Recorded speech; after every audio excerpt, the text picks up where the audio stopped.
আমি জেলখানার ভেতরে 3টা বছরে বহু মানুষকে পেয়েছিলাম। আমরা তো সেজদা দেই 1.5 মিনিট 2 মিনিট করে, এক একজনের সেজদা পেয়েছি 1 ঘন্টা 1.5 ঘন্টা 2 ঘন্টা পড়ে আছে সেজদায়, মনে হচ্ছে মারা গেছে।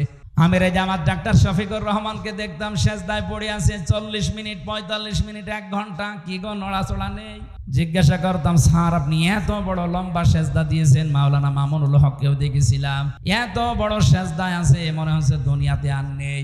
মাঝে মাঝে আমার বলতো, হামজা এই লম্বা সেজদা দিয়ে আমার মনের ভেতরে একটা আলাদা শান্তি আসে, আমি যেন কিয়ামতে বলতে পারি আল্লাহ একটা গোপন জিনিস আমার কাছে আছে, আমারে মাফ করে দাও। এটা লম্বা একটা সেজদা দিয়ে দেখেন কেমন লাগে। আজকে বাড়ি যেয়ে তাহাজ্জুদের নামাজ যদি পড়তে পারেন 2 মিনিট 2.5 মিনিট না, একবারে 50 মিনিট একটা সেজদা দেবেন। সেজদার ভেতরে বাংলায় যত কথা আপনার মনে আসে সব বলবেন, কারণ ফরজ নামাজ আর ওয়াজিব নামাজ বাদ দিয়ে নফল নামাজে সেজদায় বাংলায় কথা বলা যায়। কথা বুঝতেছেন?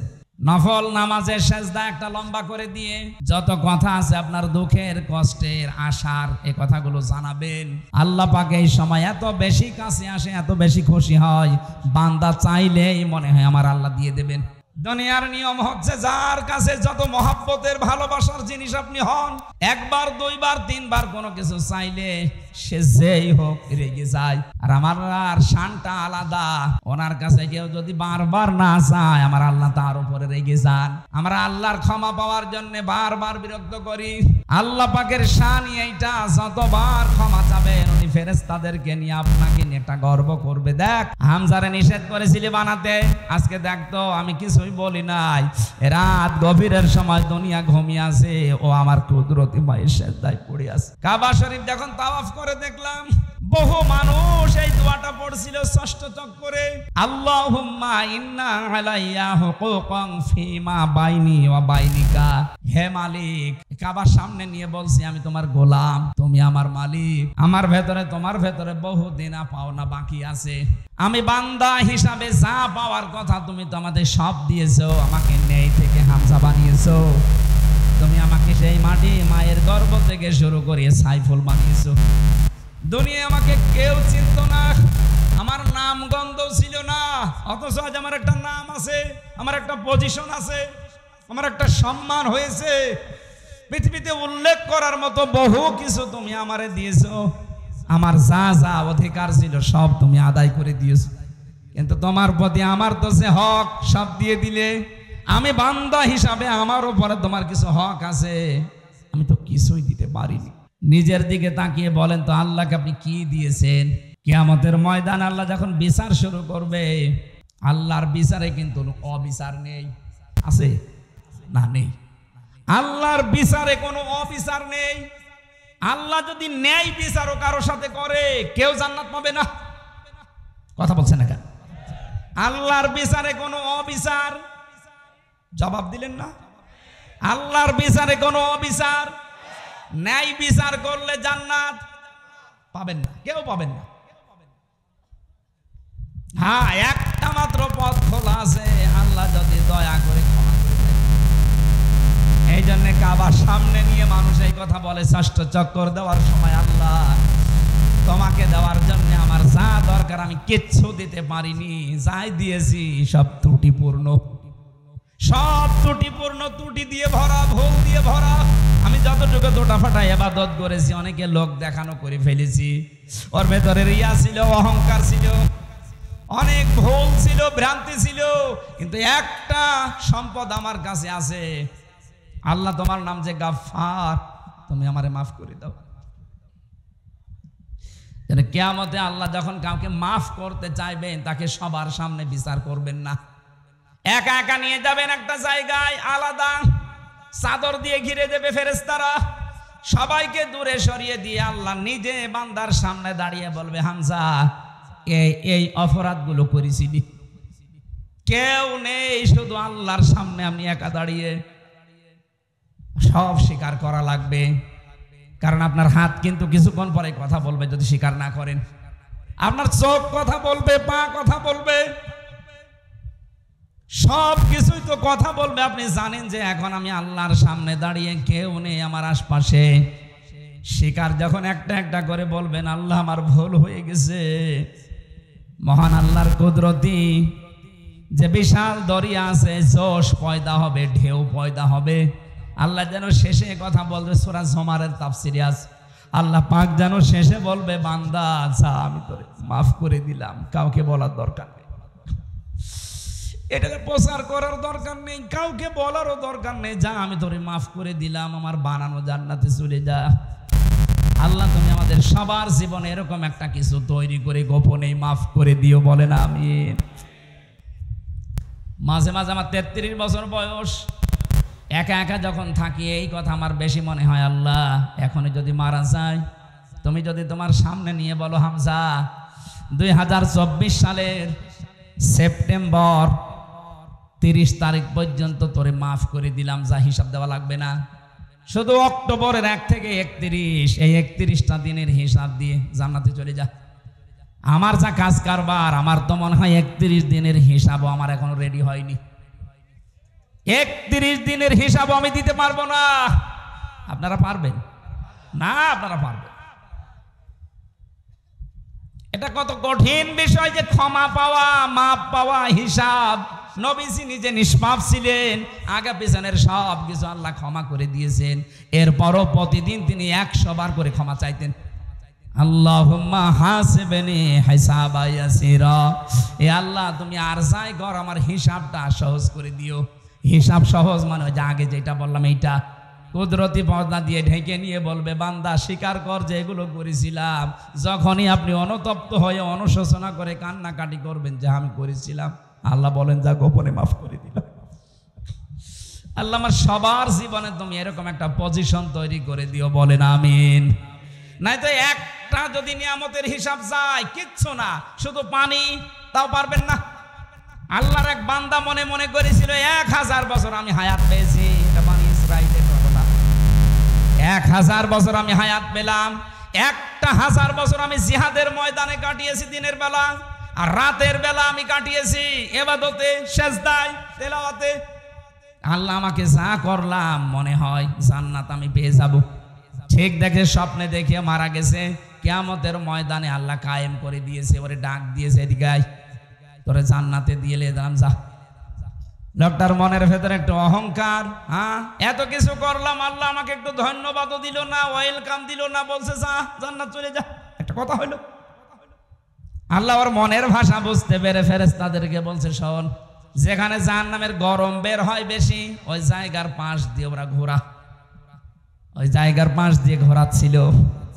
পানির পিপাসায় যখন কলিজা ফেটে যায়, ডাক দিয়ে বলে, আল্লাহ আমার একটু পানির ব্যবস্থা করো।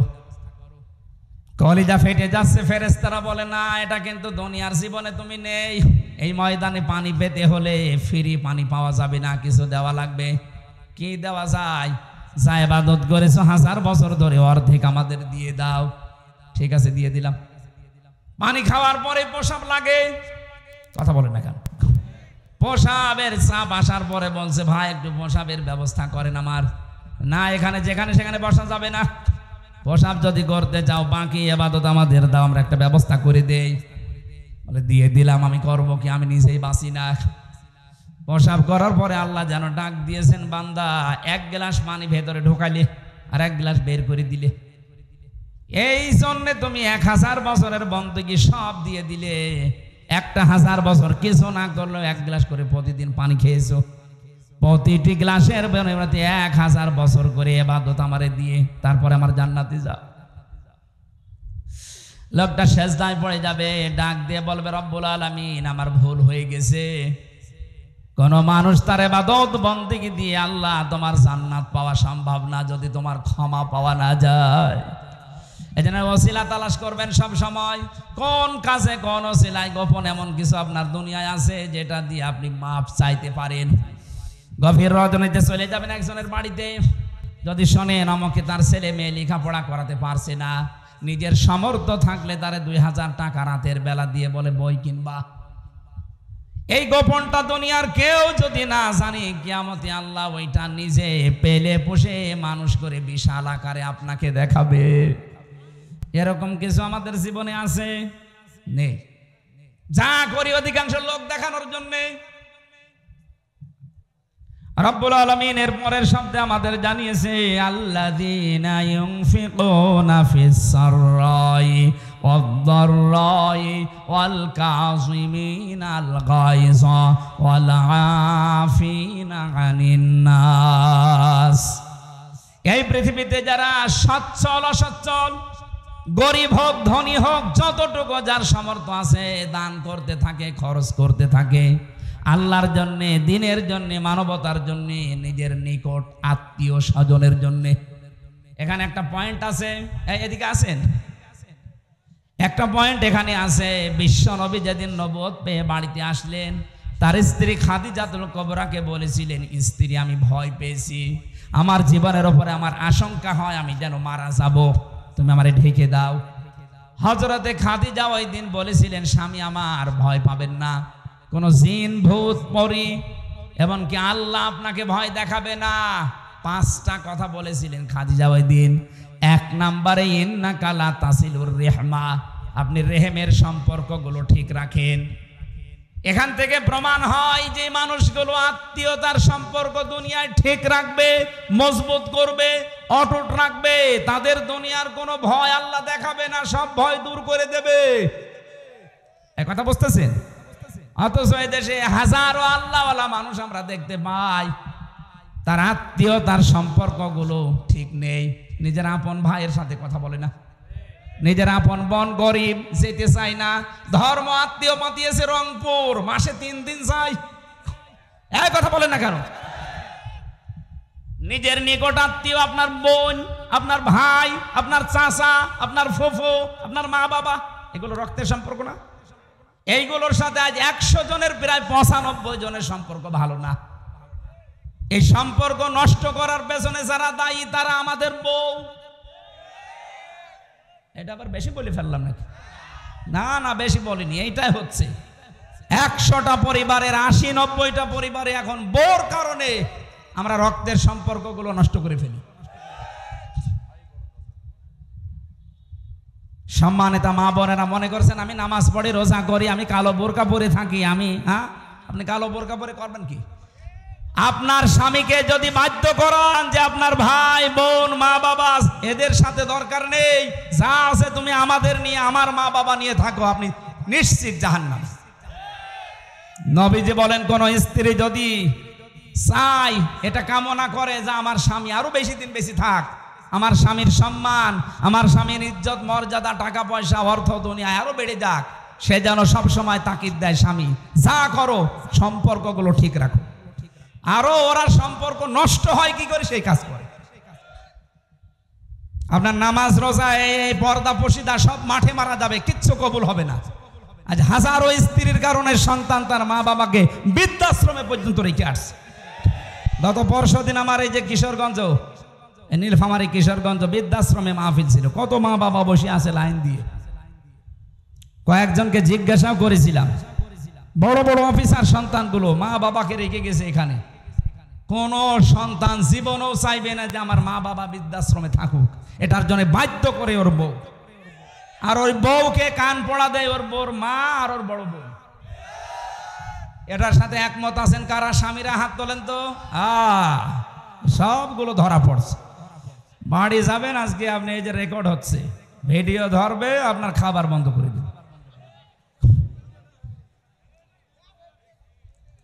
নবীজি বললেন, স্বামী স্ত্রী স্বামীকে শোনাচ্ছে, আপনি রক্তের সম্পর্ক ঠিক রাখেন, আপনি ভয় পাবেন না। তাহমিলুল কাল্লা, স্ত্রী বলছে আপনি মানুষের বোঝা বহন করেন, আপনি ভয় পান কেন? মানুষের কষ্টের বোঝা, ঋণের বোঝা, দুঃখের বোঝা আপনি বহন করে দেন, আপনার ভয় নেই। অথচ বাংলাদেশে যে মহিলা পালিয়ে গেছে, ও হাজার হাজার কোটি কোটি টাকা বোঝা দিয়ে গেল আমাদের। সে তো ভালোই আছে তার মেয়ে নিয়ে, বোন নিয়ে, ছেলে নিয়ে, কিন্তু আমাদের উপর এখন কত বোঝা। এদেশে এখন জন্ম নিলে 1 লাখ টাকা ঋণ। এই যে যাদেরকে 2780 জন মানুষ এখন হাসপাতালে, এই মানুষগুলোকে আপনি তার পরিবারের জন্য, মা বাবার জন্য, সমাজের জন্য একটা বোঝা বানিয়ে দিলেন।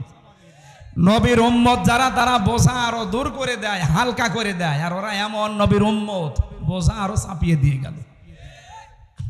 আপনি মাপ পাবেন না।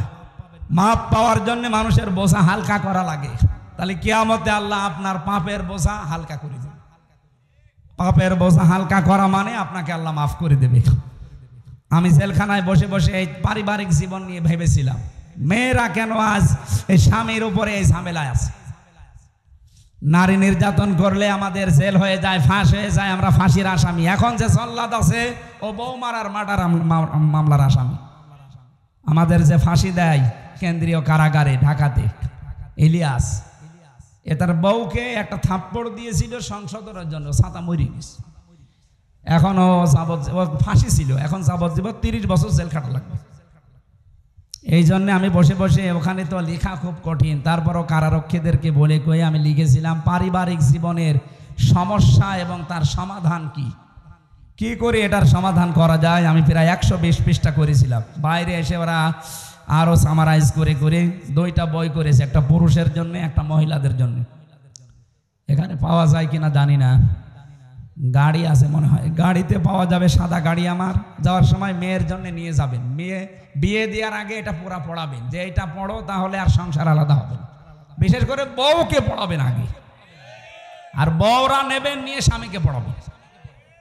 আমার কণ্ঠ এবং এই রাত জাগা নিয়ে আমি খুব টেনশনে আছি। এত রাত পর্যন্ত জেগে থাকলে আবার দেখা যাচ্ছে সেদিন রংপুরের মতো পটল তুলব। আমি শেষ করে দিলাম। আল্লাহুম্মা আমিন। লা ইলাহা ইল্লা আনতা সুবহানাকা ইন্নী কুনতু মিনাজ জালিমিন। রব্বুল আলামিন 2 দিন ব্যাপী তাফসীরুল কোরআন মাহফিলে বসে কোরআনের কথাগুলো চাতক পাখির মতো শুনছিলাম। যতটুকুই শুনিয়েছি, আমার শরীরে যতটুকু খুলিয়েছি আমি বলেছি, এগুলো আমল করার তৌফিক আমাদের দান করো। সওয়াবগুলো তুমি নবীর রওজায় পৌঁছিয়ে দাও। 3টা বছর জালেমের জিন্দান। এই থামেন, হ্যাঁ যারা দাঁড়িয়ে আছেন বসেন তো, বসেন তাড়াতাড়ি বসেন। এইগুলো ডিস্টার্ব আছে, এইগুলো আর এই করে বলো, এখানে বসে পড়েন, ওখানে বসে পড়েন, ভালো লাগবে, বসেন। ও কাদা, ঠিক আছে। দাঁড়িয়ে থাকলে যতক্ষণ পারেন দাঁড়িয়ে থাকেন, কথা বলবেন।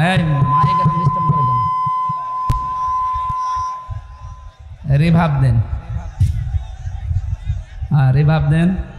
আর এই জায়গাগুলো বসান। এই স্টেজে কারা দাঁড়িয়ে আছে, ওখানে বসা যায় না আপনাদের? বসে পড়েন। আরে কতক্ষণ ধরে রাখবা, এটা কথা হলো? হ্যাঁ, এখানে একটা চেয়ার দেন, দিয়ে দিয়ে দিয়ে ওই যে চেয়ার পেয়ে আছে, তাড়াতাড়ি করেন। চেয়ার লাগবে, ওই যে চেয়ারটা নেন না, কেন চেয়ার দেন, আরে চেয়ার এখান থেকে দেন, তুমি বসো, নিচে বসো, তুমি নিচে বসো, নিচে বসো, পেছিয়ে নেন।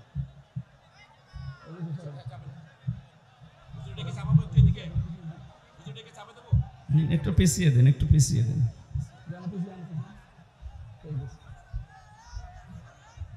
কথা বলা যাবে না ভাই, মাইকের কানে আওয়াজ লাগবে।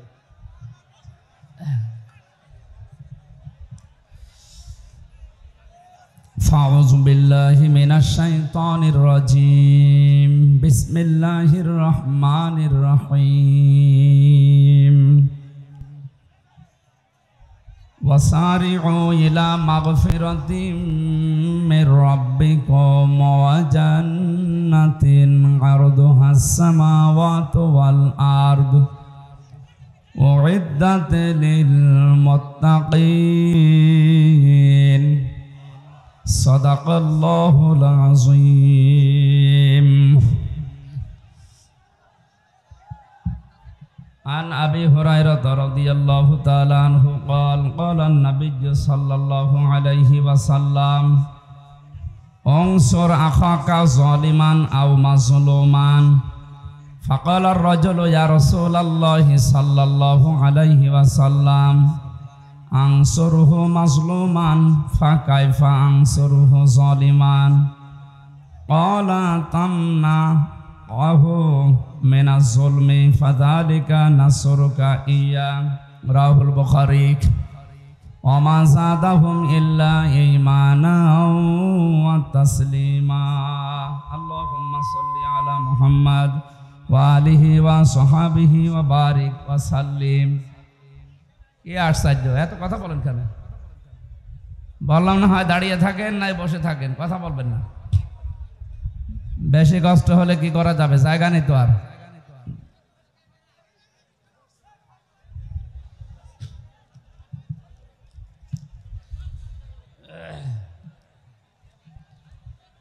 রংপুর জেলার পীরগঞ্জ থানার অন্তর্গত বাগদোয়ার রসুলপুর হাফিজিয়া কওমিয়া মাদ্রাসার উদ্যোগে তাফসিরুল কোরআন মাহফিলের সমাপনী রজনীর স্বনামধন্য সভাপতি আলহাজ আলহাজ মোহাম্মদ ওহাব মন্ডল, না ওহাব হবে না, আব্দুল ওহাব। আল্লাহর নাম ওহাব, এই জন্য এনার নামের আগে আব্দুল যোগ করা লাগবে। ভুল করেছেন আপনারা, এই জায়গায় আব্দুল যোগ করে দেবেন, নয়তো কিন্তু গোনা হয়ে যাবে। উনি ওহাব নয়, ওহাব মানে দানকারী। আসল দানকারী কে? আল্লাহ। উনি হচ্ছে ওহাবের বান্দা। সুতরাং ওনার নাম কেউ ডাকতে হলে এই ওহাব বলা যাবে না, বলা লাগবে আব্দুল ওহাব। রব্বানা হাবলানা রব্বানা হাবলানা মিন আজওয়াজিনা ওয়া যুররিয়াতিনা কুররাতা আ'য়ুনি ওয়াজআলনা লিল মুত্তাকিনা ইমামা। সূরা ইমরানের ভেতরে আছে ইন্নাকা আনতাল ওয়াহ্হাব। আল্লাহ রাব্বুল আলামিন তার গোলামকে তার নামের খাতিরে জীবনের অপরাধগুলো যেন মাফ করে দিয়ে তার জীবনের ভালো কাজগুলো যেন মঞ্জুর করেন, বলেন আমিন। প্রধান অতিথি বাংলাদেশ জামাত ইসলামী পীরগঞ্জ উপজেলা শাখার সম্মানিত আমির অধ্যাপক মাওলানা AKM ইদ্রিস আলী। এ মাহফিলের এতক্ষণ যারা আমার আগে কথা বলছিলেন, বাংলাদেশ জাতীয়তাবাদী দল বিএনপি পীরগঞ্জ উপজেলা শাখার সম্মানিত আহ্বায়ক বড় ভাই জনাব মাহমুদুন নবী পলাশ চৌধুরী, অনেক মানুষের নাম দিয়েছেন। একবারে দোয়া করছি সবার জন্য, কারণ সময় কম। আমার রাত 10টা পর্যন্ত জেগে থাকার নিয়ম, আমার যে শরীরের কন্ডিশন। ডাক্তাররা আমাকে 10টার পরে জাগতে নিষেধ করে দিয়েছে, আর আপনারা তুলছেনই রাত 10টায়। খুব অল্প সময় কথা বলা যাবে। হ্যাঁ, আমাদের সাইফুল ভাই আছে এখানে। আল্লাহ রাব্বুল আলামিন তার গোলামকে, সাইফুল মানে তরবারি, সাইফুল্লাহ আল্লাহর তরবারি। এই 15.5 বছর আমরা যে জুলুম নির্যাতনের শিকার হয়েছিলাম, আল্লাহ রাব্বুল আলামিন এই জুলমের কারণে আমাদেরকে যেন ক্ষমা করে দেন। যে হাদিসটা পড়লাম, নবীজি বলেন উনসুর আখাকা যালিমান আও মাজলুমান। এই ছেলে, এখন কিন্তু বাড়ি চলে যাব, কি আশ্চর্য। হ্যাঁ, দেন এগুলো বের করে দেন। পাগল ছাগল এসে ভরে যায়। আর এতটুকু জায়গায় মাহফিল দিয়েছেন, জায়গা নেই আর বড় কথা বলবেন। এখন কিচ্ছু করার নেই, যে সেইভাবে আসেন, হয় দাঁড়িয়ে থাকেন, বসে থাকেন, নাই বাড়ি চলে যান, কথা বলবেন না। আপনার কারণে যদি এটা ডিস্টার্ব হয় কবিরা গুনাহ হবে। এসেছেন তো নফল সওয়াব আদায়ের জন্য, কোনো চাপাচাপি নেই। কোথায় চাপবে? প্যাকেট হয়ে যাবে না সবাই গরমে। যেখানে আছেন ওইভাবে থাকেন, যতক্ষণ পারেন শোনেন, নাই বাড়ি চলে যাবেন, কথা বলবেন না। হাদিস পড়লাম কি, তোমার ভাই যদি জালেম হয় অথবা মাজলুম হয় তাকে সাহায্য করো। সাহাবীরা বলেছিলেন, হে নবী, আমার ভাই যদি মাজলুম হয় তাকে সাহায্য করা যায়, যদি জালেম হয় আমি কি করে সাহায্য করব? বিশ্ব নবী বললেন, তুমি তাকে জুলুম থেকে ফেরাও। তাকে যদি জুলুম থেকে ফিরিয়ে রাখতে পারো তাহলে তাকে সাহায্য করা হয়। আর যদি জুলুম করার জন্য কেউ কাউকে সাহায্য করা জেনে বুঝে কেউ যদি জানে যে লোকটা জালেম, এরপরও তার পক্ষে থাকে, সে সঙ্গে সঙ্গে নবীর উম্মত থেকে খারিজ হয়ে যায়। এই 15.5 বছর যিনি পালিয়েছে, আপনাদের পুত্রবধূ, জেলার জন্য, থানার জন্য একটা কলঙ্ক। আমার কুষ্টিয়ায় জন্ম, আমার একটু আফসোস লাগে মাঝে মাঝে। আল্লাহ অন্য জেলায় জন্ম দিলে ভালো হতো, কারণ এই জেলাতে এমন একটা সমস্যা, সারা বাংলাদেশে সহ বিশ্বে আমি বহু জায়গায় গিয়েছি, কোনো জায়গায় আমি দেখিনি যে পুলিশ পাহারা দিয়ে গাঁজা খাওয়ায়। সারা বিশ্বে মনে হয় কুষ্টিয়ার এই জায়গাটা, যেখানে পুলিশ পাহারা দিয়ে নির্বিঘ্নে গাঁজা খাওয়ায়। মহাস্থানগড়ে আছে, এটা পাহাড়ে দিয়ে খাওয়ায়। তারপরও এটা এত নাম করা না। মহাস্থানগড় আমার মনে হয় বহির্বিশ্বে এরকম চেনে না, কিন্তু বাইরের বহু দেশে আমি লালনের মাজার, এই শয়তানরা সবাই চেনে।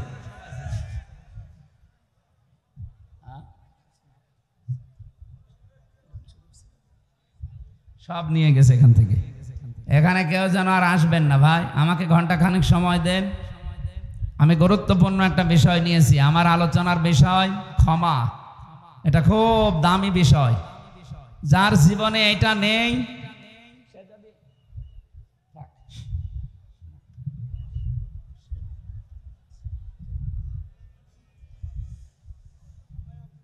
সারা পৃথিবীরও মালিক হয়ে যায়, ওই লোকটার জীবন ব্যর্থ। এই জন্য আমরা এটা কিভাবে পেতে পারি, আর আল্লাহ পাক জান্নাত কাদের জন্য তৈরি করে রেখেছেন, এটা আজকে কোরআন থেকে শুনে আমাদের জীবনে আমরা সেট করার চেষ্টা চালাবো ইনশাআল্লাহ। তাহলে কি বললাম, হাদিসের দুইটা ভাষা, অংসর আখকা জালিমান আও মাজলুমান। তোমার ভাই যদি জালেম হয় অথবা মাজলুম হয়, উভয় অবস্থায় তাকে সাহায্য করো। সাহাবী বললেন, হে নবী, আনসুরুহু মাজলুমান, আমার ভাইকে আমি সাহায্য করতে পারি যদি মাজলুম হয়। ফাকাইফা আনসুরুহু জালিমান, কি করে আমি সাহায্য করব যদি জালেম হয়? বিশ্বনবী জানালেন, ক্বালা তামনাউহু মিনাজ যুলমি ফাযালিকা নাসরুকা ইয়া, তাকে তার জুলুম থেকে যেভাবে পারো ফিরিয়ে রাখার চেষ্টা করো, এইটাই তার উপরে সাহায্য করা। আমরা বহু চেষ্টা চালিয়েছি বিভিন্ন কায়দায় এই জালেমদেরকে জুলুম থেকে ফেরাতে, কিন্তু এরা ফেরে না। এদের বৃদ্ধি দিন দিন বেড়েছে, জুলুমের এমন পর্যায়ে গিয়েছে, আমি নিজে তো সাক্ষী। 10 দিন ছিলাম আমি মাটির নিচে, বাকি 3টা বছর আমি ফাঁসির কন্ডেম সেলে ছিলাম বিনা কারণে। সুতরাং আমি নিজেই যেহেতু মাজলুম, আমার উপরে অবশ্যই কেউ না কেউ জুলুম করেছে। কথা বলে না কেন? যারা আমার এই জুলমের সাথে জড়িত, এ মানুষগুলোর দুনিয়া আখেরাত সব ধ্বংস হয়ে গেছে। কারণ জালেমদের আমার আল্লাহ নিজে মামলা দায়ের করবে জালেমের বিরুদ্ধে। সুতরাং একেবারে বাংলায় বলছি, আপনাদের পুত্রবধূ আল্লাহর মামলার আসামি। এই জন্য এই থানাটা একটু ঝামেলায় আছে। না, এখানে ভালো মানুষও আছে। ভালো মানুষ নেই? সুতরাং যে মানুষগুলো জুলুম করেছিলেন আপনি সব ধ্বংস করে ফেলেছেন। দুনিয়াতে আপনি শেষ। কারণ যারা জুলুম করে এদের প্রতি আল্লাহর এত রাগ, মনে হয় আকাশ ভেঙে ওর মাথার উপরে পড়বে, জমিন ফেড়ে ওকে গিলে ফেলবে। কোরআনে কারিমে সূরা 25 নম্বর পারার 6 নম্বর পৃষ্ঠার 13 নম্বর লাইনে আছে, 42 নম্বর আয়াত। আল্লাহ বলেন, ইন্নামাস সাবিলু আলাল্লাযীনা ইয়াজলিমুনান নাস, আমি নিজে জালেমদের বিরুদ্ধে মামলা দায়ের করব। সুতরাং আয়না ঘরের সাথে যারা জড়িত ছিল, গুমের সাথে যারা জড়িত ছিল, উনি 1500 বলেছে না, 3732 জন হত্যা হয়েছে আগস্টের 5 তারিখের আগ পর্যন্ত। এটা সরকারি জরিপ। আর 2780 জন এখনো হাসপাতালের বেডে কাতরাচ্ছে। এতগুলো মানুষের সাথে যারা হত্যার সাথে যারা জড়িত, ডাইরেক্ট ইনডাইরেক্ট, এ প্রত্যেকেই আল্লাহর মামলার আসামি। সবচাইতে বড় আসামি উনি, যিনি 2006 সালে লগি বইটা নিয়ে সারা দেশ থেকে মানুষকে নিয়ে এই অক্টোবর মাসের 28 তারিখে 11 জন মানুষকে পিটিয়ে হত্যা করার পরে লাশের উপরে ড্যান্স দিয়েছিল। পৃথিবীর বহু ইতিহাস পড়েছি, কিন্তু এই যে কি ইতিহাস তৈরি করে গেল, আমার মনে হয় 1000 বছর পরে এই ইতিহাস মানুষ শোনার পরে শিউরে উঠবে। আয়ামে জাহিলিয়াতের কথা শুধু পড়েছি, কিন্তু আওয়ামী জাহিলিয়াতের কথা আমরা দেখলাম। 1500 বছর আগে ছিল এটা আইএমএ জাহিলিয়াত, আরে 15.5 বছর যারা ছিল ওরা তৈরি করেছিল আওয়ামী জাহিলিয়াত। শব্দ প্রায় একই না? না, ওইটার চাইটা এটা ভয়ঙ্কর। ওই সময় 11 দফা কর্মসূচি নিয়েছিল মুশরিকরা, আর এই 15.5 বছরে 13 দফা কর্মসূচি নিয়েছিল এই যে নামধারী আপনাদের উনি। এই জন্য ওই আগে যে 1500 বছর আগে মুশরিক আবু জেহেল, আবু লাহাব নাম শুনলে গালি দেয়, আমার মনে হয় ওরা থাকলে এখন ওরা গালি খেত না, গালি খেত উনি। কারণ ওনার চাইতে 2 কাঠি উপরে। এই জন্য মাজলুমদেরকে বহু চেষ্টা চালিয়েছিলাম ফেরানোর, এরা ফেরে নাই। এখন যদি এদেরকে সাহায্য করতে হয়, এদের এই অপরাধগুলো মাফ করানো লাগবে, নয়তো সাহায্য করার কোনো বুদ্ধি নেই। যেহেতু ওরা আল্লাহর মামলার আসামি, বাদী যত বড় হয় মামলা তত জটিল হয়। সাইফুল ভাই বলছিলেন না, আমি 3টা বছর জেলে ছিলাম, আমার মামলার বাদী যদি উনি হয়তো কবে বের হয়ে চলে আসতাম। মামলার বাদী আপনাদের পুত্রবধূ। এই কারণে আমার 33 বার মামলাটা সিএমএম কোর্ট, জজ কোর্ট, হাইকোর্টে না হবে না। কেন? আল্লাহর ওলির নিষেধ। উনি যতদিন পর্যন্ত হ্যাঁ না বলবে ততদিন হবে না। কি একটা দেশে ছিলাম বলেন তো। এখান থেকে মুক্ত করার জন্য যে মানুষগুলো এদেশে জীবন দিয়ে গেল, সর্বপ্রথম আবু সাইদ, আল্লাহ যেন তাকে জান্নাতের সুউচ্চ মাকাম দান করে। বিশাল একটা ইসফিহা দেখিয়েছে। তার বাড়িতে গিয়েছিলাম আমি দেখার জন্য, কবর জিয়ারত করে এসেছি। আল্লাহর কাছে দোয়া করছি এই মাজলুম মুসাফির অবস্থায় আল্লাহ যেন সত্যি তাকে জান্নাতি বানিয়ে দেন, বলেন আমিন। হ্যাঁ, শহীদরা এমনিতে জান্নাতে যাবে, কারণ যারা শাহাদত বরণ করে আল্লাহ বলেন তারা মরে না, ওরা জীবিত, আর আমি তাদের নিচে খাবার খাওয়াই। বালা হায়াউন ইনদা রাব্বিহিম ইরসাকুন। তারা জীবিত একদিকে, আর জীবিত থাকলে, জেগে থাকলে যেহেতু খাবার খাওয়া লাগে। হ্যাঁ, ইমানদার হয়ে যদি কেউ মারা যায় সে জীবিত থাকবে না, সে ঘুমিয়ে থাকবে। কথা বুঝতেছে? তিনি জেগে থাকতে পারবেন না। ইমানদার হয়ে যদি কেউ মারা যায় উনি ঘুমিয়ে থাকবে কবরে।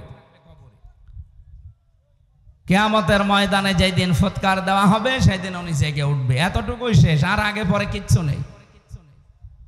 কিন্তু কোন মানুষ যদি সত্যি শাহাদত পায়, তাকে আল্লাহ বলবেন না তোর ঘুমানো দরকার নেই, তুই জেগে থাকবি আর আমি নিজে তোরে খোদা লাগলে খাওয়াবো। সুতরাং আবু সাইদ সহ এই 3732 জন মানুষ যারা জীবন দিয়ে চলে গেল, আল্লাহ যেন প্রত্যেককে শাহাদতের মর্যাদা দান করেন। আর যিনি এর সাথে সর্বপ্রথম জড়িত, তাকে এই জুলমের কারণে, গণহত্যার কারণে তার যেন এ দেশের মাটিতে সচক্ষে বিচার হয়। আমি বিচার হয় কেন বললাম? কারণ বিচার যদি না হয় সে বিপদে পড়বে, আর আমরা চাই না আপনাদের পুত্রবধূ বিপদে পড়ুক মরণের পরেও। এখন তো বিপদে আছে, মরণের পরও যেন বিপদে না থাকে। প্রশ্ন আসতে পারে মরণের পরে বিপদে পড়বে মানে? হ্যাঁ, দুনিয়াতে যে যে ধরনের অপরাধ করে, ওই অপরাধ যদি দুনিয়ায় বিচার না হয়, কিয়ামতে আল্লাহ যখন বিচার শুরু করবে তখন ওইটা ডবল করে করবে। কথা বুঝতেছে না? আমার ভাষা বোঝার চেষ্টা করেন। আমরা অনেকে আজ মানুষকে ধোঁকা দিয়ে প্রতারণা করে বোকা বানিয়ে রেখে দিচ্ছি। তোর চিন্তা নেই, টাকা পয়সা আমাকে দে, আমি লাইন মতো তুলে দেব। ও মনে হচ্ছে যে ও মাফ করার টেন্ডেন্সি নিয়ে বসে আছে, অথচ কোরআন আর হাদিসের বর্ণনা সাফ, এটা রেকর্ড হচ্ছে, কালকে সারা দেশে যাবে। কেউ যদি অপরাধ মাফ করাতে চান, কোরআন আর হাদিসের কিছু নির্দেশনা বলি আছে না নেই? 1 নম্বরে যে অপরাধ করেছেন ওই অপরাধের জন্য আগে দুনিয়ায় ক্ষমা পেয়ে তারপরে মারা যান, নয়তো আপনার খবর আছে। এখন ক্ষমাটা পাবেন কি করে? অপরাধ করেছেন যার কাছে, ক্ষমা চাবেন তার কাছে। এইতে 3টা বছর উনি নির্বাচন না দিয়ে বিনা ভোটে সারাটা দেশ চালিয়ে গেল, অথচ বাইরে এখন ছড়াচ্ছে যে আমরা নির্বাচিত সরকার, আমাদেরকে উৎখাত করে দিয়েছে। আপনি এত বড় মিথ্যা কথা বলতে পারছেন বাইরে যে? আপনি কি নির্বাচিত ছিলেন? শয়তানও বিশ্বাস করবে না। আপনি যে 154 জন ঘোষণা দিয়েছেন একটা নির্বাচনে, তো সেখানে নির্বাচন হলো কি করে? 151 জন হলে সরকার গঠন করা যায়, সেখানে 154 জন অলরেডি ঘোষণা দিয়ে দিয়েছে। এরপরে এই যে দিনের ভোট আপনি রাতে করে নিলেন, দিনের ভোটটা রাতে হয়েছে। আমার সাথে এক ওসি ছিল জেলখানায়, 8 বছর তার জেল। ওই সময় মনে হয় 2 বছর চলছিল। আমারে বলছে হুজুর আমি এই এসেছি, আসার পর আপনি যে তাওবার ব্যাখ্যা আমারে শোনালেন যে তাওবা হচ্ছে অপরাধ যার কাছে ক্ষমা চাওয়া লাগে তার কাছে, কিন্তু আমি তো এতদিন এগুলো বুঝতাম না, আমিও তওবা করেছি। কিভাবে? বলছে আমি এই যে নির্বাচন গেল ওই সময় ফেনীতে দায়িত্বে ছিলাম, রাত 12টার পরে আমার দল বল নিয়ে আমি ভোট কাটা আরম্ভ করলাম আল্লাহর নাম নিয়ে। হ্যাঁ, ঠিক এইভাবে বলিস, আমি আল্লাহর নামে ভোট কাটা আরম্ভ করেছি।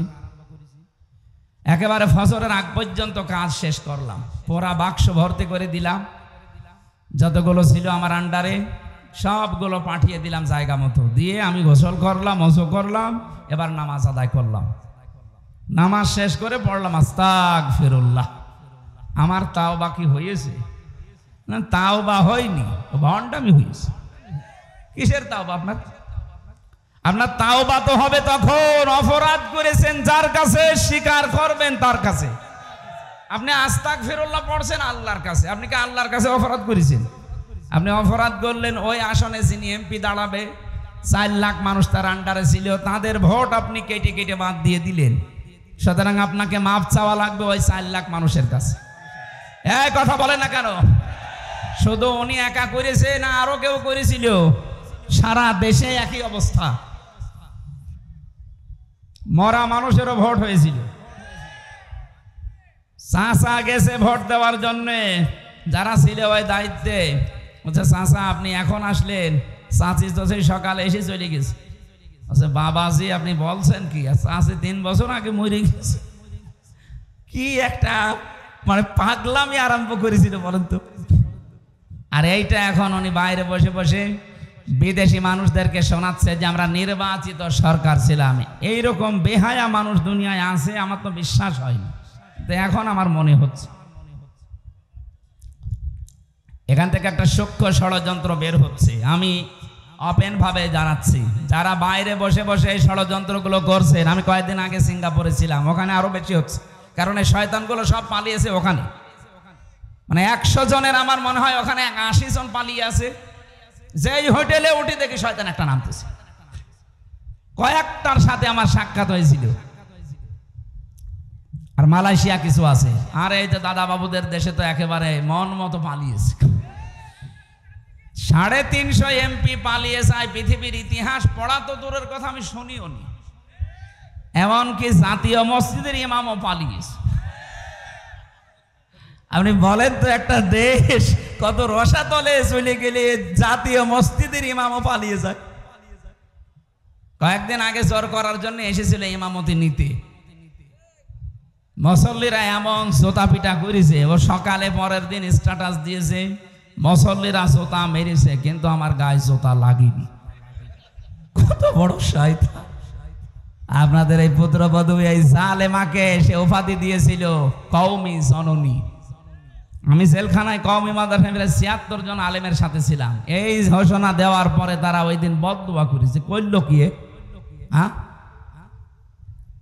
উনি এটা দিয়েছিল একটা বিষয় নেওয়ার জন্য, যেন ওনাকে নড়াইল থেকে নৌকা মার্কা দেওয়া হয়।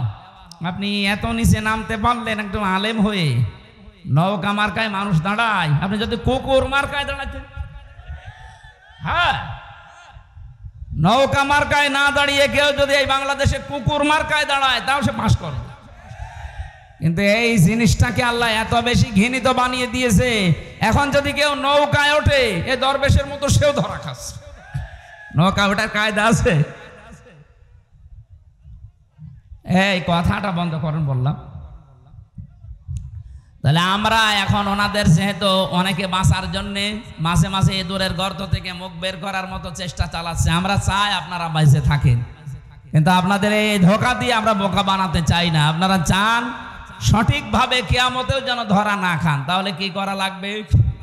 অপরাধ আপনি যার যে পরিমাণ, ওই পরিমাণের শাস্তি দুনিয়ায় আগে নিয়ে যান। এই কথা বললেন না, আমি বানিয়ে বলছি এটা হাদিস। নবীদের কাছে একজন যুবতী মহিলা এসেছে, ডাক দিয়ে বলে, হে রাসূল আমি জিনা করে ফেলেছি, এরপরে আমি গর্ভবতী হয়ে গেছি। নবীজি বললেন এই কথা কাউকে বলবা না, যাও চলে যাও। মেয়েটা বলে, হে রাসূল সত্যি আমি আমার যৌবনের তাড়নায় নফসের ধোঁকায় পড়ে শয়তানের চালে ফেরেবে আমি গুনাহ করে ফেলেছি, আমি গর্ভবতী হয়ে গেছি, দয়া করে আপনি এই গুনাহ থেকে আমারে মুক্ত করেন। আরে ভাই সারা দেশে যে হুজুর যাই বলুক, আমার কাছে কেউ যদি তাওবা পড়ার জন্য আসে, আমি শুধু আস্তাগফিরুল্লাহ পড়াবো না, নবীর হাদিস থেকে যে শিক্ষাটা পেয়েছি আমি এইটা কাজে লাগাবো। রংপুরবাসী এবার আপনার বিবেক দিয়ে বলেন তো, ১৫০০ বছর আগে বিশ্ব নবীর কাছে যে যুবতী মেয়ে এসেছিল জেনা করার পর, বলেছে আমাকে মুক্ত করেন এই গোনা থেকে, নবীজিকে তাকে বলতে পারতেন না ঠিক আছে তুমি একবার আস্তাগফিরুল্লাহ পড়ে নাও, বলতে পারতেন না? তার তো আরব দেশের মানুষ, আরবি মাতৃভাষা, একবার বললে সে মুখস্থ করে ফেলতো আস্তাগফিরুল্লাহ, তার মাফ হয়ে যেত নাকি? কিন্তু নবীজি ওটা করেননি, বললেন ঠিক আছে যতদিন সন্তানটা ডেলিভারি না হয় বাড়ি যাও, এটা ডেলিভারি হওয়ার পরে আসবা, কারণ তোমার অপরাধ আছে, এই সন্তানের কোনো অপরাধ নেই। এই ভালো করে শুনবেন, আমি বেশি কথা বলছি না, খুব অল্প সময় শিক্ষামূলক কিছু কথা বলছি। মেয়েটা সন্তান হওয়ার পরে দৌড়িয়ে এসেছে, রাসূল এই যে আমার ছেলে। নবীজি বললেন ঠিক আছে এক কাজ করো, ছেলেটা যতদিন দুধ না ছাড়ে 2 বছর পর্যন্ত বুকের দুধগুলো তাকে পান করাও, এরপরে আসো। শক্ত খাবার যখন খাওয়া শিখবে একা একা, ওই সময় জলদি আমার কাছে আসবা, তোমার আমি মুক্ত করে দেব। মেয়েটা এসেছে ছেলেটা নিয়ে, নবীজি ছেলেটাকে এক সাহাবীর হাতে বললেন নাও, এর লালন পালনের দায়িত্ব। সাহাবী মহিলাদেরকে বললেন একে মাটির ভেতরে বুক পর্যন্ত গেড়ে দাও, চারিদিক থেকে পাথর নিক্ষেপ করা আরম্ভ করো। সবাই যখন পাথর মারতেছে, হযরতে খালিদ ইবনে ওয়ালিদ বলেন আমি একটা জোরে মারলাম, একটু জোরে নিক্ষেপ করার কারণে পাথর তার নাকের উপরে লাগার পরে ফিনকি দিয়ে রক্ত আমার শরীরে লেগেছে। আমি ভৎসনা দিলাম, আমি তার মন খারাপ হয়ে গেল যে নাপাক মহিলার রক্ত আমার শরীরে লাগলো। নবীজির কানে কথা যাবার পরেই বিশ্ব নবী বললেন থামো খালিদ, এ কথা বলবা না, কারণ আমি নবী তুমি নবী না, আমি যা দেখি তুমি দেখতে পাও না। এই মহিলার অনশোচনা তাওবা, এই মহিলার যে অপরাধের শাস্তিটা হয়ে গেল দুনিয়ায়, আল্লাহ এত বেশি পছন্দ করেছে তার এই তাওবাটা। এদের পৃথিবীতে কোনো জালেমও যদি এইভাবে তাওবা করে আমার আল্লাহ তাকেও মাফ করে দেবেন। কে বুঝলেন রংপুরবাসী? এ মহিলা যতটুকু অপরাধ করেছিল, অপরাধের শাস্তি যেটা সেটা পাওয়ার পর ওনার আস্তাগফিরুল্লাহ কবুল হয়েছে। কথা বলে না কেন? তাহলে এই 15.5 বছরে যারা অপরাধের সাথে জড়িত, বিশেষ করে যারা আয়না ঘরের সাথে জড়িত, এটা যে মানবতার বিরুদ্ধে কত বড় কঠিন কাজ আপনি না থাকলে বোঝানো যাবে না। আমি 10 দিনে অপারগ হয়ে গেছি, এই যে কঠিন কঠিন রোগ এখন আমার শরীরে, ওই কারণে যারা 10 বছর ছিল, যারা 8 বছর ছিল, কি অমানবিক নির্যাতন তাদের উপরে চলেছে। মাঝে মাঝে যখন বের করে আনতো আমারে, আমি আওয়াজ শুনতাম কান্নার।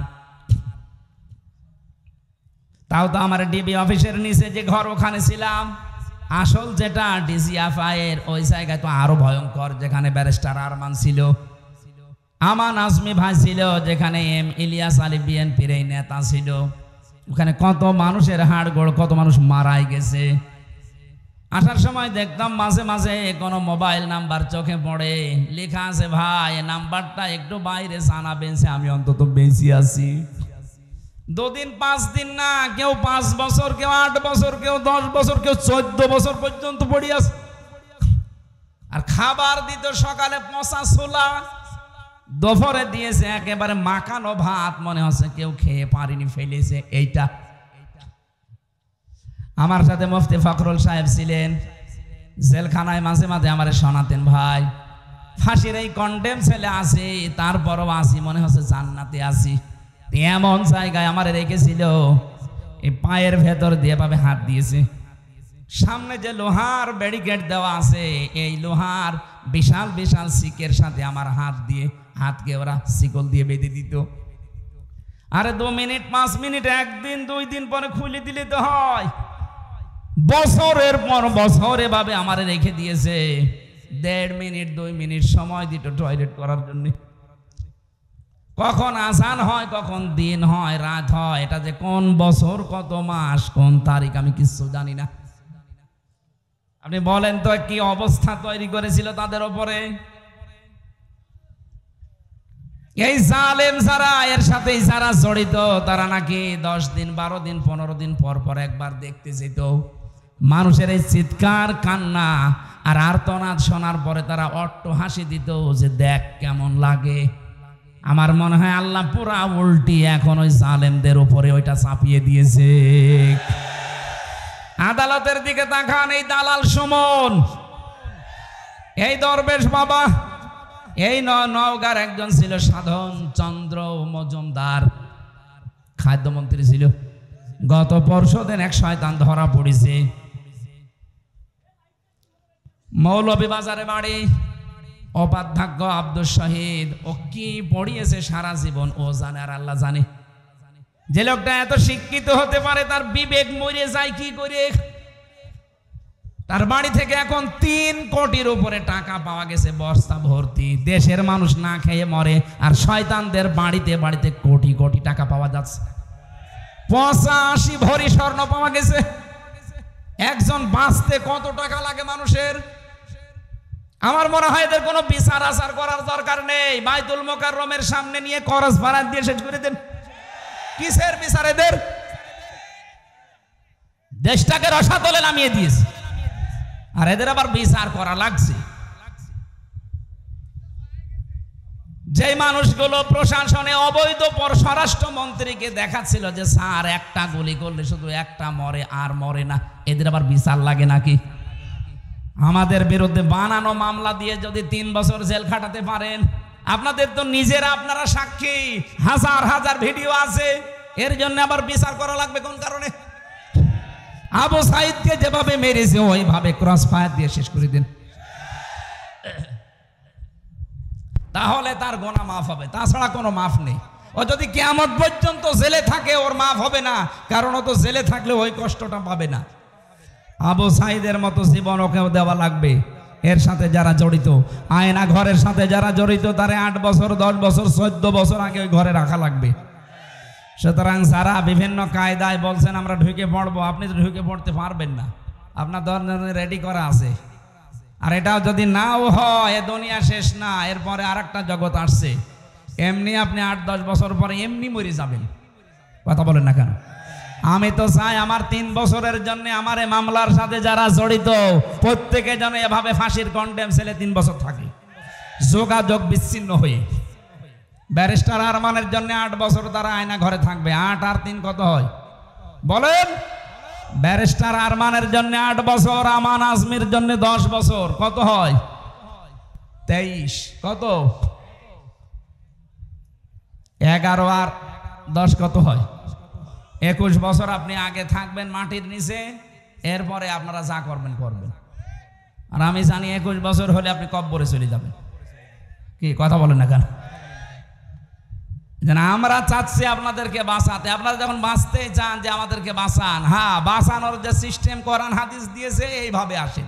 এই 15.5 বছর অনেককে ঘরে ঘুমাতে দেননি, তাহলে আপনি 15.5 বছর একটু থেকে দেখেন যে কেমন লাগে।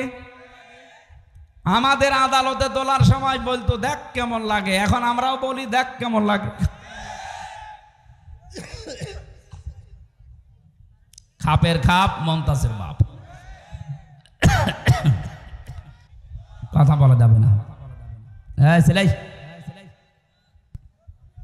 আমার প্রথম কথা ছিল এইটা যে দুনিয়ায় যারা জালেম তাদের বিরুদ্ধে মামলা দেবে কে? সুতরাং যারা পালিয়েছেন এবং পালিয়ে অনেকে যাচ্ছেন, গোপনে আছেন, জালেম যারা, তারা কিন্তু হামজার মামলার আসামি আর নেই। এখন সরাসরি আল্লাহর মামলার আসামি। আল্লাহর মামলার আসামি ও কি বাঁচতে পারে এরকম কোনো সম্ভাবনা আছে? নেই। আপনার দুনিয়াও শেষ, আখিরাত তো শেষই। আল্লাহু লা ইয়াহদিল কওমাজ জালিমিন। জালেমদের জন্য দোয়া করেও লাভ নেই, কারণ তাদের জন্য দোয়া করলে কবুল হবে না। ইয়াহদি এটা মজারে, আল্লাহ বলেন আমি ওদের হেদায়েত দিচ্ছি না, দেবও না। আল্লাহ আমাদেরকে যেন জালেম হওয়া থেকে বাঁচান। আমরা মজলুম আছি, মাজলুম আল্লাহর কাছে অনেক দামি বিষয়। সারাটা জীবন যেন কম বেশি আমরা মাজলুম থাকি, যেন জালেম না হই। বলেন আমিন। দরুদ সালাম পাঠ করার মাধ্যমে আমাদের আজকের আলোচনার বিষয় যেহেতু ক্ষমা বলেছি, সূরা আলে ইমরানের 133 নম্বর আয়াত পড়েছি। তাফসীর মাহফিল লিখেছেন, তাফসীর আকারে কথা বলার চেষ্টা চালাবো ইনশাআল্লাহ। যতটুকু পারেন জবান খুলে আয়াতটুকু পড়েন। আউযু বিল্লাহি মিনাশ শাইতানির রাজিম। বিসমিল্লাহির রহমানির রহিম। ওয়াসারিউ ইলা মাগফিরাতিম মির রাব্বিকুম ওয়া জান্নাতিন আরদুহাস সামাওয়াতু ওয়াল আরদ উইদ্দাত লিল মুত্তাকিন। আল্লাহ পাক বলেন, হে পৃথিবীর মানুষেরা, তোমরা সকলে মিলে দৌড়াও। ওয়াসারিউ বহু বচন, একজন দুইজন না, সবাই মিলে দৌড়ানো আরম্ভ করো। ইলা মাগফিরাতিম মির রাব্বিকুম, তোমাদের রবের ক্ষমার দিকে।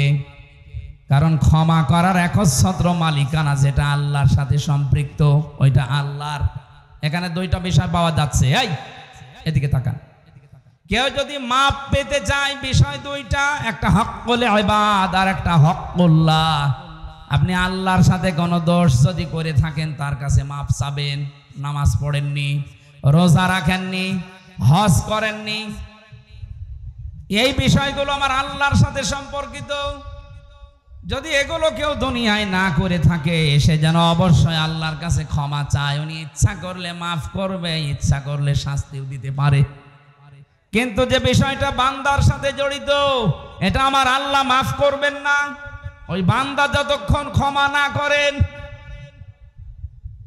এই জন্য যারা মানুষের উপরে জুলুম করেছেন, তাদের অধিকার নষ্ট করেছেন, আগে তাদের কাছে যেয়ে স্বীকার করবেন, মাফ চাবেন, ক্ষমা চাবেন। আর আমার ভয় লাগে এই কারণে, 15.5 বছর যাদের উপর জুলুম, অত্যাচার, নির্যাতন করেছেন, তাদের অনেকেই কিন্তু 15.5 বছরে কবরে চলে গেছে। কথা বলেন না কেন? আপনি এখন তাদের কাছে মাফ চাবেন কি করে? এই জন্য আপনি জালেম, আপনার সব শেষ, দুনিয়া আখিরাত আপনি হারিয়ে ফেলেছেন। অন্তত এইরকম পর্যায়ে আমরা যারা নেই, তারা এখন মাফ চাওয়ার জন্য, ক্ষমা চাওয়ার জন্য আল্লাহর দিকে দৌড়াচ্ছি। কম বেশি যদি এরকম আমাদের জীবনে কিছু হয়েও থাকে, অন্তত যারা বেশি আছে আপনি তাদের কাছে যে মাফ চেয়ে নেবেন। হ্যাঁ, বাপ হিসাবে যদি সন্তানের উপরে জুলুম করে থাকেন, অনেক বাবা আছে হজ করতে যাওয়ার আগে ছেলের নামে ভালো ভালো সম্পদ লিখে দেয়, আর মেয়েকে বলে, মা তোর জন্য আমি দোয়া করে দেব কাবা ঘর ধরে। আপনার জীবনও হজ কবুল হবে না, কারণ আপনি এই মেয়েটার হক নষ্ট করে হজে যাচ্ছেন। আগে তার জমি ফেরত দেন, টাকা দিয়ে দেন, এরপরে দোয়া করেন। কথা বলেন না কেন? আমাকে ধরার পরে আমার বাবার কাছ থেকে বলেছিল 10 দিন রিমান্ড দিয়েছে আদালত। ছেলেকে যদি বাঁচাতে চান তাহলে 10 লাখ টাকা তাড়াতাড়ি নিয়ে আসেন। আমার বাবা গ্রাম্য মানুষ, তাড়াতাড়ি করে ভয়ের চোটে 8 লাখ সঙ্গে সঙ্গে যেভাবে হোক ধার খরচা করে দিয়েছিল। বলেছিল টাকা যদি বাকিটা আর 2 দিনের ভেতরে না দেন 50টা মামলা দেব। বাবা কথা ঠিক রেখেছিল বাকি টাকা দিয়ে, কিন্তু ওই শয়তানরা কথা ঠিক রাখে না, পরের দিন আবার মামলা দিয়েছে। আপনি এরকম জুলুম করতে পারলেন, অথচ নিজেই মাঝে মাঝে আমারে বলতো, হুজুর আপনাদের কোনো দোষ নেই, এটা আমরা জানি, আপনি যে কোনো কিছুর সাথে জড়িত না এই মামলার, তাও আমরা জানি। তাহলে আপনি এরকম করেন কেন? 11 ঘন্টা আমারে টাঙিয়ে রাখলেন, আমার চোখে কালো কাপড় দিয়ে বেঁধে, হাত পেছনে দিয়ে টাইট করে সেই শিকল দিয়ে বাঁধা, মাথায় ডান্ডা বেড়ি লাগানো, দড়ি দিয়ে টাঙিয়ে রেখেছে রডের সাথে 11 ঘন্টা। দুপুর 2টায় নিয়ে গেছে, রাত 11:30টায় নিয়ে আসতেছে। 4 ওয়াক্ত নামাজ আমি এমনি আন্দাজে পড়েছি, আমি জানি না যে এখন দিন না রাত মাটির নিচে। আপনি এরকম করতে পারলেন, এখন যদি বলেন আস্তাগফিরুল্লাহ হুজুর মাফ করে দিন, আগে ওই টাকা ফেরত দিন। এরপরে 11 ঘন্টা আমি আপনাকে টাঙাবো, দেখেন কেমন লাগে, তারপরে আপনার মাফ হবে। এই জন্য বান্দার সাথে যে বিষয়গুলো সম্পৃক্ত, আল্লাহর কসম করে বলছি আপনার মাফ হবে না যতক্ষণ পর্যন্ত ওই বান্দা আপনাকে ক্ষমা না করবে। আমরা যারা এরকম অপরাধের সাথে জড়িত না তাদেরকে আল্লাহ ডাক দিচ্ছেন, এই দৌড়া ইলা মাগফিরাতিম মির রাব্বিকুম, তোর রবের ক্ষমার দিকে দৌড়া। যেই মানুষটা আল্লাহর ক্ষমা পেয়ে জাহান্নাম থেকে বেঁচে জান্নাতি হয়ে গেল, এই মানুষটার জীবন আসল সফল। ফামান যুহজিহা আনিন নার ওয়া উদখিলাল জান্নাতা ফাকাদ ফাজ। আল্লাহ পাক বলেন ওই লোকটার জীবন তো সফল যে লোকটা 41 সাল পর্যন্ত ক্ষমতায় আছে। হ্যাঁ, এত আস্তে বলেন কেন? যেই লোকটাকে আল্লাহ জাহান্নামের কাজগুলো আস্তে আস্তে ছেড়ে দেওয়ার তৌফিক দেয় আর জান্নাতের কাজের দিকে আস্তে আস্তে যাকে এগিয়ে দেয়, আল্লাহর দৃষ্টিতে তার জীবন সফল হওয়ার রাস্তায়। এখানে বহু মানুষ আছে আগে উল্টাপাল্টা সিনেমা দেখতেন, এখন আপনার মনের ভেতরে একটা পরিবর্তন আসতেছে যে না, এই চোখের হিসাব আল্লাহর সামনে দেওয়া লাগবে, এই মনে করে আপনি এই গুনার কাজটা আস্তে আস্তে ছেড়ে দিচ্ছেন। আগে পরকীয়া প্রেমে লিপ্ত ছিলেন, এখন আল্লাহর দিকে তাকিয়ে ওইটা আস্তে আস্তে বাদ দিয়ে দিচ্ছেন। যত অন্যায় কাজ আছে দুনিয়ায়, বিবেক বহির্ভূত কাজ আছে, শরীয়ত বিরোধী কাজ আছে, এগুলো যদি আল্লাহকে দিকে তাকিয়ে সাক্ষী রেখে আজকে একটা ছেড়ে দেন, আর জান্নাতে যাওয়ার যে কাজগুলো আছে, মানবতার সেবা, শরীয়তের বিধানগুলো পালন করা, এগুলো যদি আস্তে আস্তে কেউ এগিয়ে যেতে পারে, আল্লাহর কোরআন বলছে তার জীবন সফল হওয়ার রাস্তায়। আপনি এবার নিজের সাথে দিয়ে মিলান যে আপনি আসলে এই রাস্তায় আছেন কিনা। আগে ঘুষ খেতেন, এখন আস্তে আস্তে ছেড়ে দিয়েছেন। আগে সুদ খেতেন, এখন আপনি আস্তে আস্তে ওটা ছেড়ে দিচ্ছেন। এটা গ্রাম অঞ্চল আছে কিনা আমি জানি না, 1000 টাকা ছেড়ে রাখে, 1 মাস পরে 100 টাকা বেশি নেয়। এই এলাকায় আরম্ভ হয়ে গেছে। এই সুদের সাথে কারা জড়িত আছে হাত তোলেন তো। না, আমার মনে হয় এটা বলা ঠিক হলো না, কারণ এই এলাকায় এখনো শুরু হয়নি। যদি কেউ এই কাজে এখন থাকে, না খেয়ে মারা যান, তাও জান্নাত পাবেন বলে আশা করা যায়। কিন্তু এই সুদের সাথে যদি কেউ জড়িত হয়, ও যেন মায়ের সাথে জেনা করে আসবে। আপনি কি ভাবতে পারেন যে মায়ের সাথে কাজ কোনো শয়তান ছেলেও করতে পারে? অথচ আপনি ভালো মানুষ করতেছেন। সুতরাং এ কাজ যারা আছেন, 1000 টাকা ছেড়ে রাখে, 1 মাস পরে 1100 টাকা পায়। হ্যাঁ, 200 এদিকে আরো বেশি। আমি আশা করছি এটা ছেড়ে দেবেন ভাই। আর আপনি এই কাজগুলো আস্তে আস্তে ছেড়ে দেন। এই যে 1 বিঘা জমি দিয়ে রাখে, 1 বছর পরে মনে করেন 60,000 টাকা আমাকে দিল, 1 বিঘা জমি আমি আপনাকে দিয়ে দিলাম, আপনি চাষ করে খান। এটারে বাংলায় কি বলে লেখা? এই সিস্টেমে আছেন কারা চাষ করছেন হাত তোলেন তো। এই একজন। আপনি কি এটা বুঝে করেন না কি আন্দাজে করেন? এটা বোঝেন না যে এটা সুদ হয় না? আপনি তার মানে জানেন আপনার এই দাড়ি দিয়ে, টুপি দিয়ে, জুব্বা দিয়ে, নামাজ দিয়ে হবে না, আপনার মায়ের সাথে জেনা করার গুনাহ আমল নামায় উঠছে। সুতরাং এই সিস্টেমে যারা আছেন, জমি জায়গায় বর্গা দেওয়া, বন্ধক দেওয়া, কর দেওয়া, এই সিস্টেম পাল্টানো লাগবে। ইসলামের একটা সিস্টেম আছে, ওইটা করতে গেলে অনেকে বলে শুধু লস হয়ে যায়।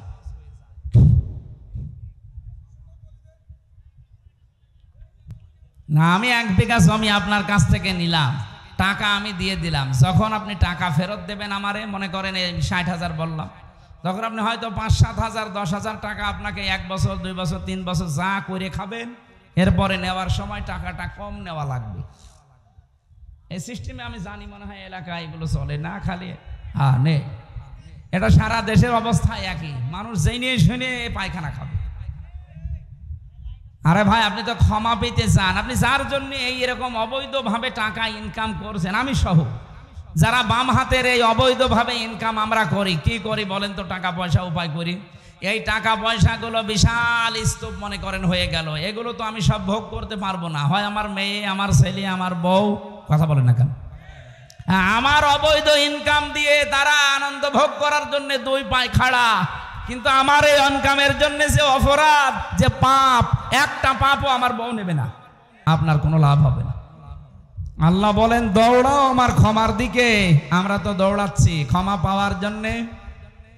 জান্নাতিন আরদুহাস সামাওয়াতু ওয়াল আরদ, এমন ক্ষমার দিকে, এমন জান্নাতের দিকে দৌড়াও যে জান্নাতের প্রশস্ততা আকাশ আর জমিনের চাইতেও বিস্তৃত।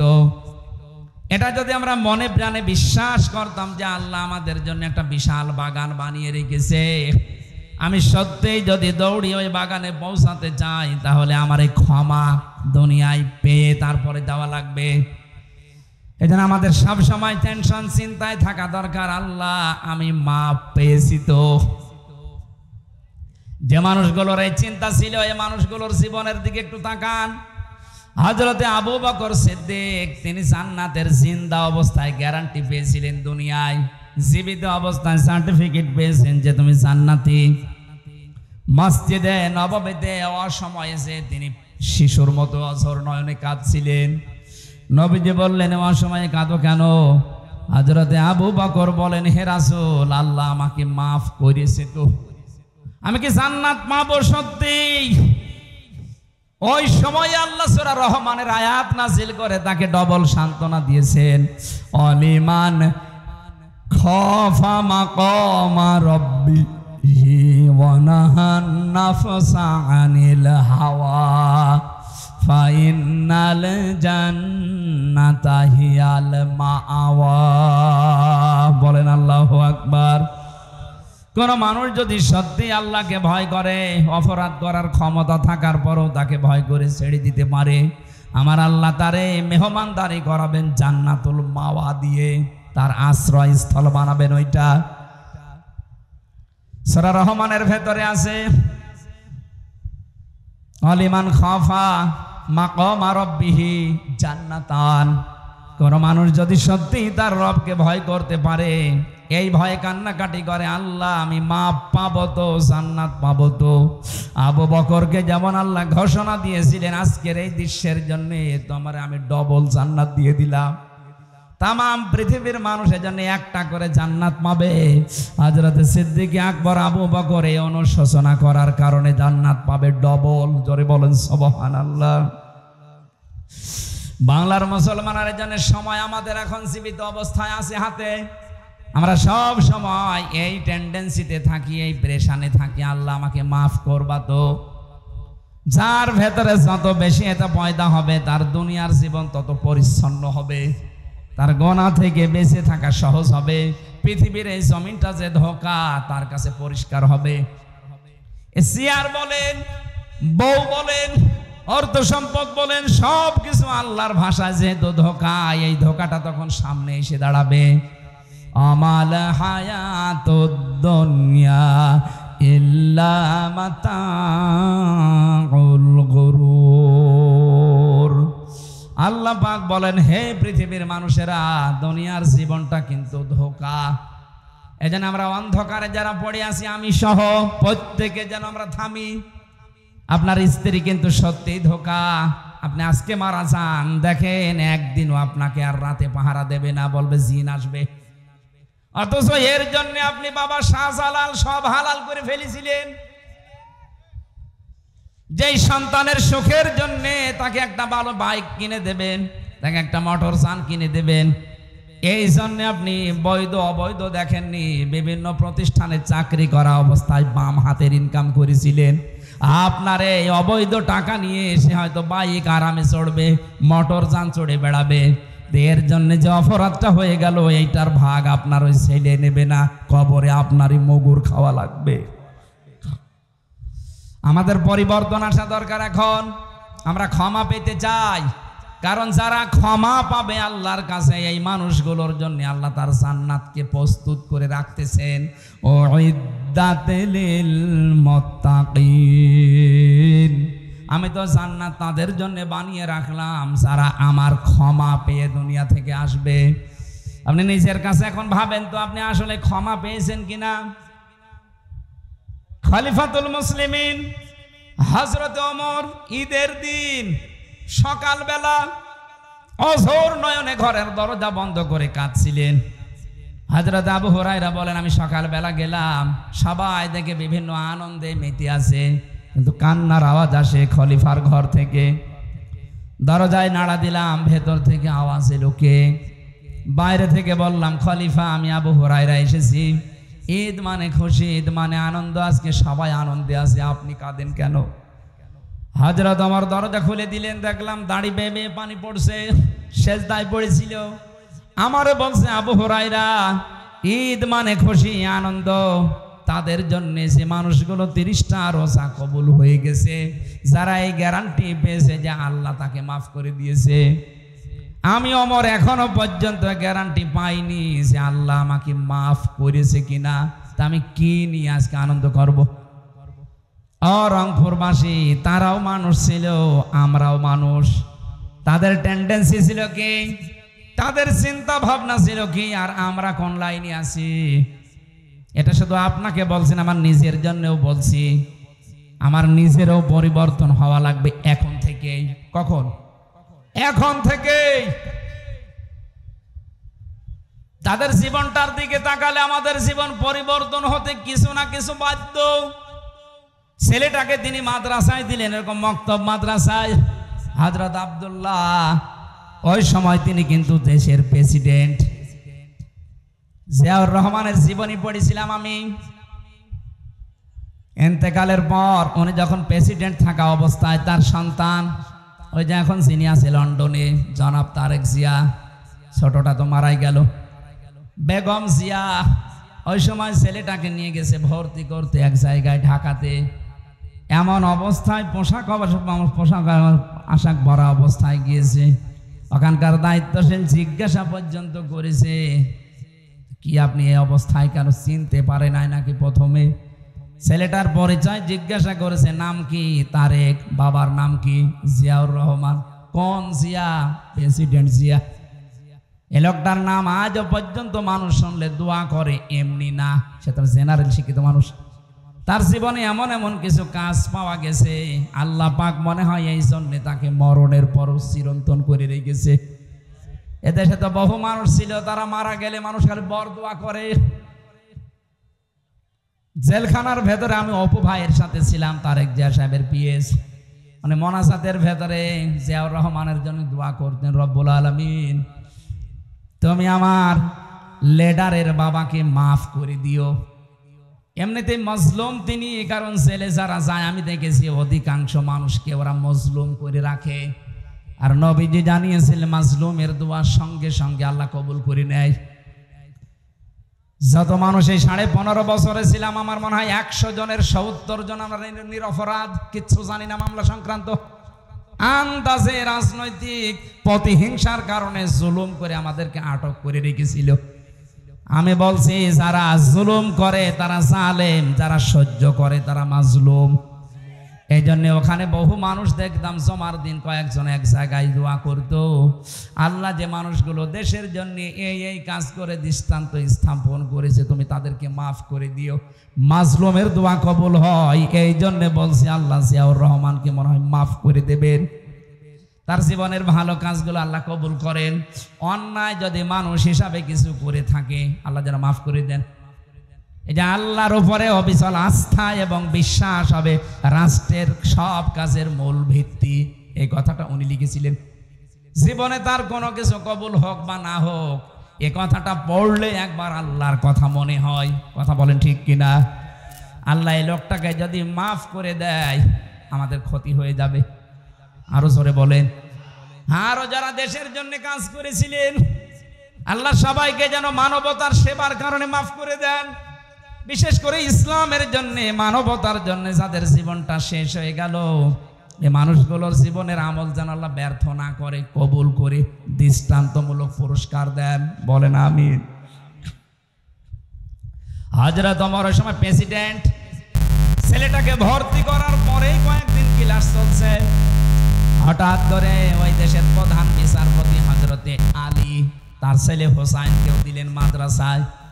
এই টেবিলের ওপর থেকে বারবার কলম ফেলে দিচ্ছে, খেজুরের পাতার কলম, উপর দিয়ে কালি দিয়ে লেখা লাগে এই কলমে। আব্দুল্লাহকে বলছে তুলে দাও, একবার দুইবার তিনবার তিনি তুলে দিলেন। তৃতীয়বার একবার বলে ফেললেন, কি তুমি বারবার কলম ফেলে দাও, আমারে তুলতে বলো, আমি কি তোমার খাদেম চাকর নাকি? হযরতে হোসাইন তিনি মনের অশান্তি যেন কথা বলে ফেললেন। হে আব্দুল্লাহ, তুমি শুধু খাদেম না, খাদেমের বাচ্চা খাদেম। উনি ওই সময় প্রেসিডেন্টের ছেলে মাইন্ডে নিয়েছে। বাড়িতে যে জিজ্ঞাসা করছে, বাবা হোসাইন আমাকে খাদেমের বাচ্চা, খাদেম এই শব্দ দিয়ে সবার সামনে গালি দিয়েছে, আমি আর মাদ্রাসায় যাব না। বিচার যদি তুমি সত্যিই না করো, আমি মাদ্রাসায় পড়া বন্ধ করে দিলাম। উনি বলছে, ঠিক আছে, আজকে না জমার দিন আমি বিচার করব হাজারো মানুষের সামনে। বয়ান চলাকালীন তিনি খুতবা বন্ধ করে দিয়ে বললেন, হোসাইন, হ্যাঁ এদিকে আসো। আমার ছেলেকে তুমি গালি দিয়েছো, আমাকে পর্যন্ত ছোট করেছো মানুষের সামনে।